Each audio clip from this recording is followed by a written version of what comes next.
9:40, and certainly good to have you here on the Real Estate Show. We talk about all things concerning real estate and take kind of a special twist to it with our special guest today. We'll get to her momentarily. My able co-host on the program, of course, Steve CUICIUCh, real estate editor of the Chicago Tribune.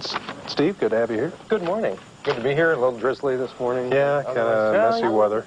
Adds to the spookiness of Halloween, that's right. That's right. Halloween tomorrow, although many people will be trick-or-treating today and tonight, I guess. But I will let you do the honors, Mr. CUICIUCh. Well, for Halloween, and after I think about 70 shows, we're going to welcome back Olga Pierce. She's our first returning special guest. Olga heads Concierge Unlimited. Welcome back. Tell us a little bit about what you do. Concierge Unlimited. It's a little bit of a stretch, I guess, into the real estate business, but you certainly do serve real estate clients. Okay. Thank you. It's very nice to be here today, and perfect show. A little bad weather. Perfect show, bad weather. Yeah. Bad weather, but Concierge Unlimited serves today 85,000 tenants in Chicago area. We carry about 35 buildings. Mostly they're commercial buildings, and as a concierge service, what we do, we enhance the value of the real estate, really for the owner and the manager. We add also time-saving value to the tenants in the building, so it's really win-win situation.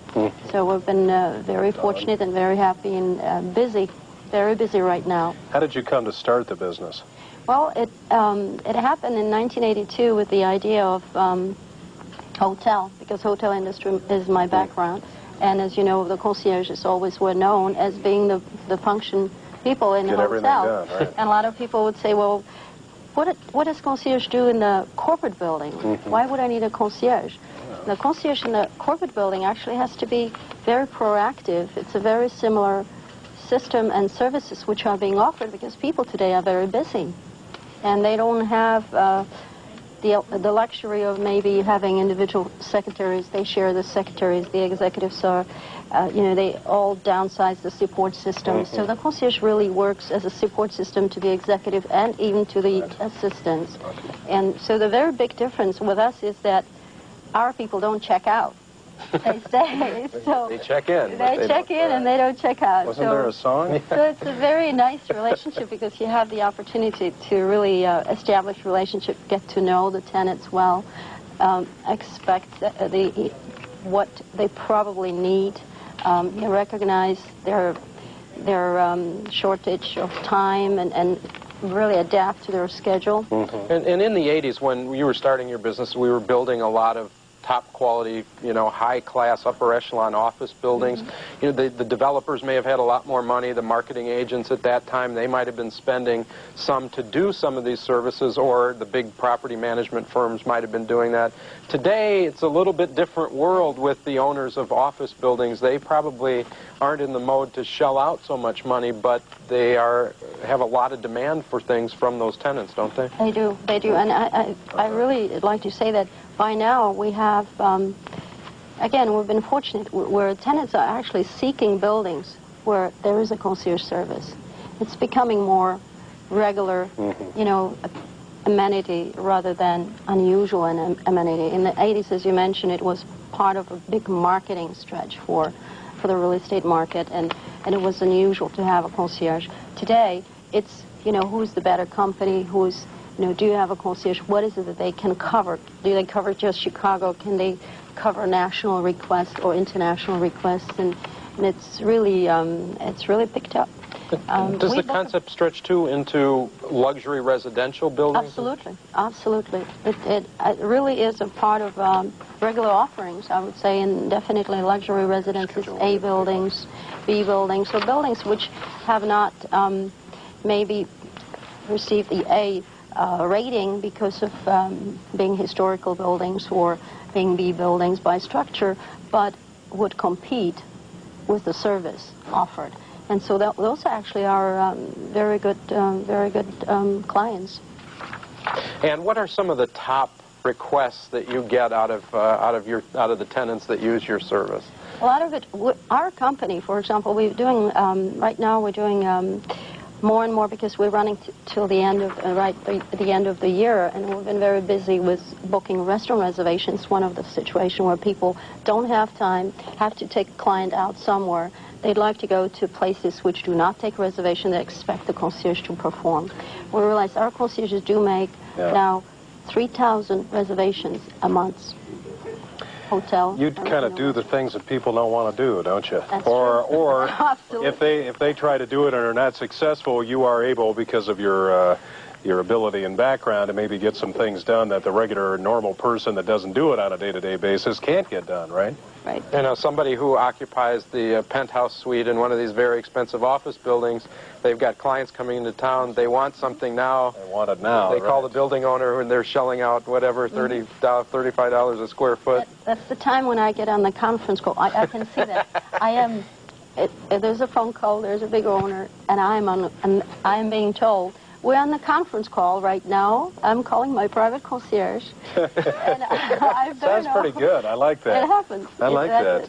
Good impression. You should be the official concierge of the real estate show. That's Oh, right. thank you. Yeah. Thank you. I'm honored. What's the top ticket? What's the top ticket? What's the top draw? What's the hardest thing? And everybody always wants it. Ragtime is, being in as a new show, so that's been hot. Bulls were very hot Bulls last playoffs, season. of course. The tickets were anywhere from, it was terrible. It was between $3,000 to $9,000. Not having trouble getting those Bears tickets, I would imagine. No, right now, no.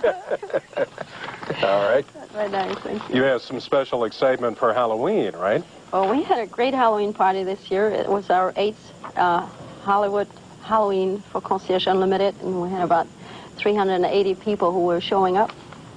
All major players of the real estate were very happy to welcome them. It used to be, again, I hate to keep bringing up the old days, it used to be in the 80s where we were opening a glitzy building. It seemed every month we would get lots of these great parties where the real estate community would come together, the brokers, the developers, and property managers.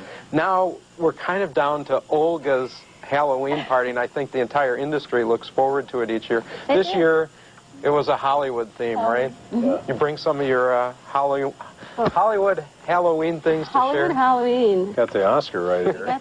Yes, we were the star, and we were awarding the Oscars, and the Halloween party was at the Rookery. So that was the star for the party. That's right, and I think this is probably the only award we're going to get this year. Is that right? Careful. I took it right out of the flower pot. But Steve, I think I should share this with you. Thank you. And my co-host. And appreciate it. Thank you, Olga, for I want to thank all my friends and my family and the producers on the movie as well for this award. I really appreciate it, and we worked on this film for like 2 years, didn't we? I think we did. I'm just That's kidding. right. I don't know what we're doing. Glad to notice that our work has been It's recognized. probably the only chance I'll ever get to do anything like that. Maybe you want to be William Powell. William, there you I go. thought that was Clark Gable. That's William Powell? Okay. Well, we may put him in Clark Gable. William We Powell. can make him Clark Gable. Okay, I was looking for a costume anyway. Oh, I want to be alone. I've got to hide out. All right. So what are you going to do? What do you have up your sleeve for the new year? What are you doing for New Year's Eve? I imagine that'll be a big Oh, one. wow. Well, I think it's a secret. I cannot tell. It is a secret? You It can't is. give us any tips or any kind of hint or any appetizer? Come on, Olga. You're the official concierge. Well, let's talk I do about. want to go. All right. Let's talk about business. London. London. Let's talk about business Okay. again. How since you've started, how much has your business grown? We've grown from probably a portfolio of 5 buildings, now we're in 30 buildings, and portfolio of clients, as I mentioned, from about 25,000 to 85,000 clients. We also do have corporations, individual corporations in real estate buildings, which are individual companies which are hiring our services on telephone. So we call it the direct access to Concierge Unlimited at your service. Is there competition in your industry? Are there others doing what you're doing? You know, I believe in Chicago, I don't want to be, we don't have a competition in Chicago. And nationally, I believe there are very few firms who are doing the same business. So we're still unique in the industry. How do you get new business? Do you get a lot of referrals, I would imagine? I believe referrals are the best way to go for new business, especially in our industry, because we're a service-oriented industry. So if people are happy with the services, tenants are happy, clients are happy, they refer us. Of course, we do have a sales force. I'm one of them. Having you on the show. Happy Halloween. Happy Halloween. Olga Pierce, she is president of Concierge Unlimited International.